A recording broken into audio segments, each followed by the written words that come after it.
So today we are analyzing Nifty 50 on 11th of February। तो आप जैसे देख सकते हैं, मैंने कल के एनालिसिस में भी बोला था कि मार्केट एक रेंज के अंदर चल रही है जिसमें 26,000 पे मेजर रेजिस्टेंस है। तो आज इसने जो अपना हाई बनाया था इंटरडे के अंदर वो 26,000 का ही था और ऑलमोस्ट ओपनिंग भी वहीं पे ही हुई थी। 25,997 पे ओपनिंग हुई थी मार्केट और 26,000 का हाई बनाने के बाद आप देखेंगे कि 15 मिनट कैंडल पे 10:15 तक अपना लो बनाने की कोशिश करी थी। फिर मार्केट ने हल्की सी रिकवरी देने की कोशिश करी और फिर अपने इंट्राडे लो को टच करा जो कि 12:30 के आसपास था 25,900 पे।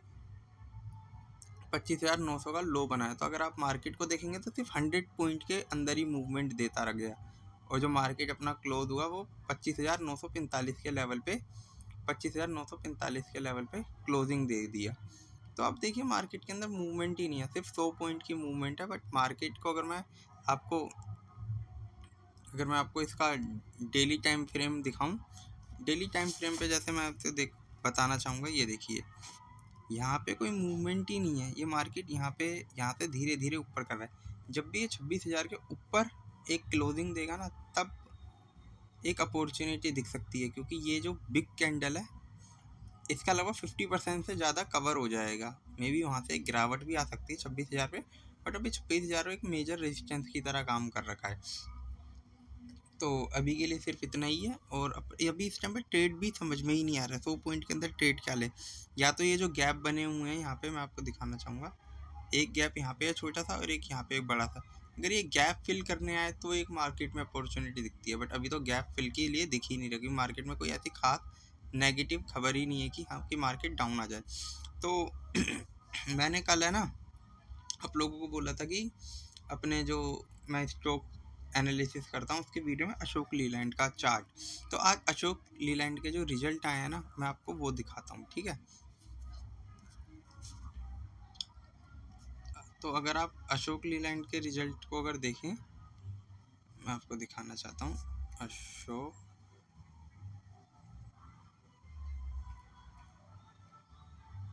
अशोक लीलैंड के अगर हम रिजल्ट देखने जाए ना, रेवेन्यू क्यू और वाई मैसिव थी, देखिए ठीक है। 14,830 करोड़ की रेवेन्यू, जो कि पिछले ईयर के अंदर अगर आप दिसंबर 24 से देखेंगे 11,995 करोड़, मतलब 12,000 करोड़ के कंपैरिजन में 14,830 करोड़ की रेवेन्यू। क्यू भी इम्प्रूव था, ठीक है। मार्जिन ऑलमोस्ट फ्लैट ही हैं क्यू और वाई 19% के। बट मेजर चेंजेस जो मेरे को देखने को मिला वो नेट प्रॉफिट, वो जो कि हाईएस्ट एवर अनाउंस किया इन्होंने 862 करोड़ का। 820 करोड़ पिछले ईयर में भी था और क्वार्टर में भी था। तो अगर आप देखें 862 करोड़, तो बट ये सारी चीज़ें हैं ना इनका ऑलरेडी इसके चार्ट के अंदर फैक्टर इन थी। मैं अब आपको दिखाता हूँ ऐसा मैं क्यों कह रहा हूँ, क्योंकि मैंने भी ये आप लोगों से डिस्कस करते वक्त बोला ही था कि है ना कि ये स्टॉक इतना ऊपर जा चुका है ना कि मतलब इसके अंदर अपसाइड का पोटेंशियल जल्दी दिखता नहीं है। तो वही देखिए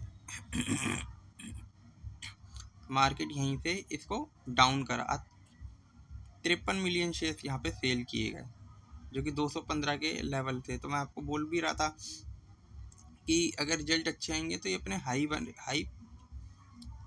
220 तक जाएगा और फिर उसके बाद एक डाउन साइड के लिए आना चाहिए। तो अगर आप देखें तो अगर ये यहाँ से गिरना शुरू किया तो यहाँ पे कोई सपोर्ट ही नहीं है, ठीक है। तो इसीलिए इस स्टॉक को मैंने आपको अवॉइड करने के लिए कहा था। बट अब जिस तरीके के रिजल्ट अच्छे हैं, डिसेंट है, बट जो कि ऑलरेडी चार्ट के अंदर फैक्टर है, तो मे बी इसके अंदर कल भी आपको गिरावट देखने को मिल सकती है। तो जो अगला स्टॉक मैं आप लोगों से डिस्कस करना चाहूँगा जिसके रिजल्ट आज ही आए हैं वो है एस्ट्रा। ये AstraZeneca pharma.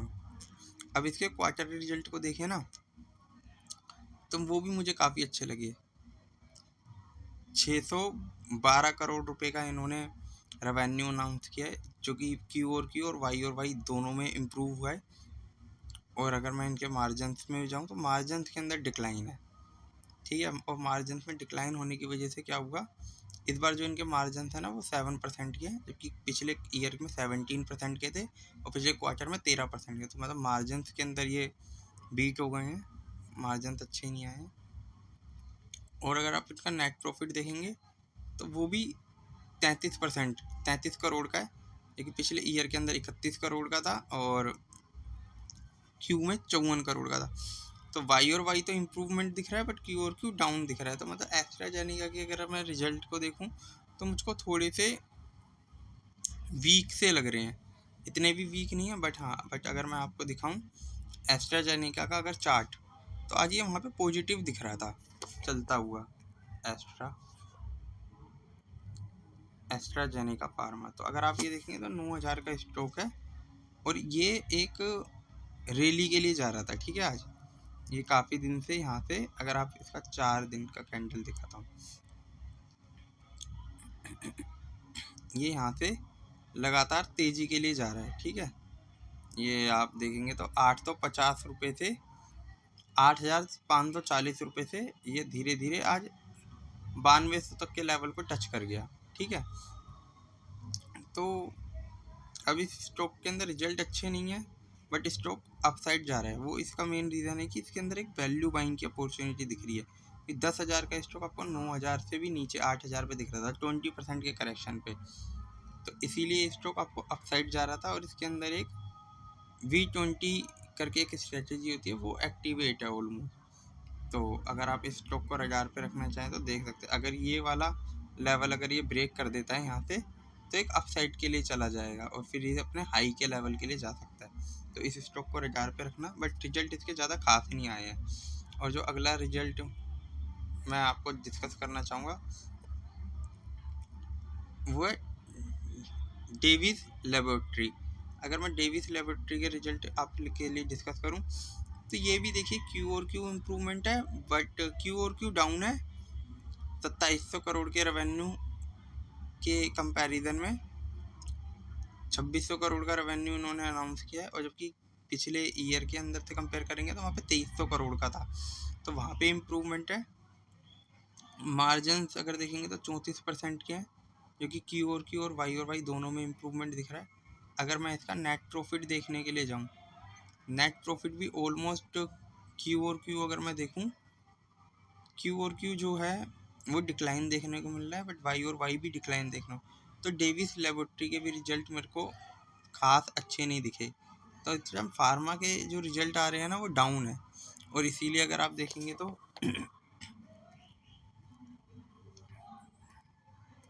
Davis laboratory, but आज ये स्टॉक ये भी अप था। और अगर आप इस स्टॉक को देखेंगे तो ये काफ़ी अच्छा अप हुआ था आज के दिन। आज के अंदर इसके आज का आपको इंट्राडे का मूवमेंट अगर आपको दिखाऊं, रिजल्ट वीक होने के बाद इसका रिजल्ट के अंदर अच्छा मूव दिखाया। अगर आज 10% का अप्रोक्स अप था, तो जस्ट वो लिक्विडिटी स्वाइप करने के लिए गया था और इसके अंदर कुछ खास अपॉर्चुनिटी नहीं दिख रही है, ठीक है। और स्टॉक को अगर आप देखेंगे तो ऑलमोस्ट अपने ऑल टाइम हाई के आसपास ही चल रहा है, तो मतलब इसके अंदर कुछ खास वैल्यू नहीं दिख रही है, ठीक है। और रिजल्ट खास अच्छे भी नहीं है, इतने स्ट्रॉन्ग रिजल्ट नहीं है। और जो अगला स्टॉक मैं आप लोगों से डिस्कस करना चाहूँगा ना, वो है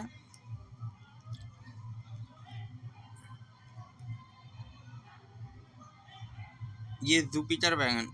जैसे ये स्टॉक मतलब रेलवे का काफ़ी अच्छा बेनिफिशियरी है, तो इसका जो रेवेन्यू है जो कि है ना क्यू और क्यू, तो देखिए इम्प्रूव होता हुआ दिख रहा है 10% के आसपास। 707 करोड़ के कंपेरिजन में 776 करोड़ के रेवेन्यू है, जो कि पिछले दिसंबर के अंदर 1000 करोड़ के थे। क्योंकि देखिए गवर्नमेंट का भी कैपेक्स इतना इम्प्रूव नहीं हो रहा है, तो इसकी वजह से इन चीज़ों को इफेक्ट करना पड़ रहा है। और अब इंटरेस्ट भी देखेंगे, इंटरेस्ट नहीं, इनका ऑपरेशन मार्जिन देखेंगे, ऑपरेटिंग प्रॉफिट मार्जिन, तो वो क्यू और क्यू सेम ही है, और but year on year decline हो रहा है, क्योंकि आपको पता ही है मेटल के और कंस्ट्रक्शन की कॉस्ट बढ़ गई है। और अगर आप इनका रिजल्ट देखेंगे तो प्रॉफिट क्यू और क्यू 5 करोड़ का इम्प्रूवमेंट है, 53 करोड़ के कंपेरिजन में 58 करोड़ का प्रॉफिट हुआ, जबकि 98 करोड़ पिछले ईयर के अंदर था, इस बार 58 का, तो वहाँ पे भी डिक्लाइन देखने को मिल रहा है। तो बट ये स्टॉक का चार्ट पैटर्न मैं आप दिखाऊँ ना, अभी इसके अंदर बहुत अच्छी रैली आई थी थोड़े दिन पहले।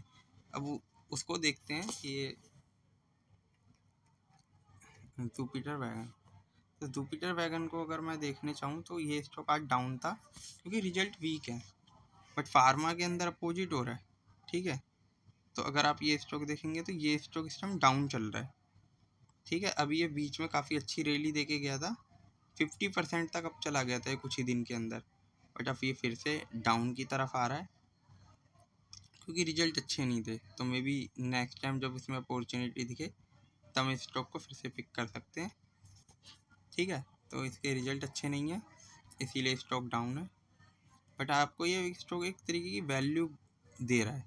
सीरियसली बोलूँ तो अगर ये स्टॉक देखेंगे तो आपको 57% के डिस्काउंट पे अवेलेबल है, बट रिजल्ट इसके वीक हैं, रिजल्ट ज़्यादा स्ट्रॉन्ग नहीं है। अगर मैं जुपिटर वैगन के रिजल्ट को बोलूँ तो वीक हैं, डेविस और एस्ट्राजेनेका के ओके रिजल्ट हैं और अशोक लीलैंड के स्ट्रॉन्ग रिजल्ट आए हैं। तो ये मेरा एनालिसिस है, और निफ्टी 50 के अंदर अभी कोई ट्रेड वगैरह कुछ भी नहीं ले सकते हैं, किसी भी तरीके की मूवमेंट नहीं है, तो अभी तो ऑब्जर्वेशन का टाइम है। तो जो भी स्टॉक या जो भी चार्ट पैटर्न मैंने आपसे डिस्कस करा है, किसी भी तरीके की बाइंग और सेलिंग रिकमेंडेशन नहीं है, only for study purpose I am discussing their result and their chart pattern. तो thank you for watching me. मेरे चैनल को लाइक करें, सब्सक्राइब करें। सनम ट्रेडिंग। Okay bye.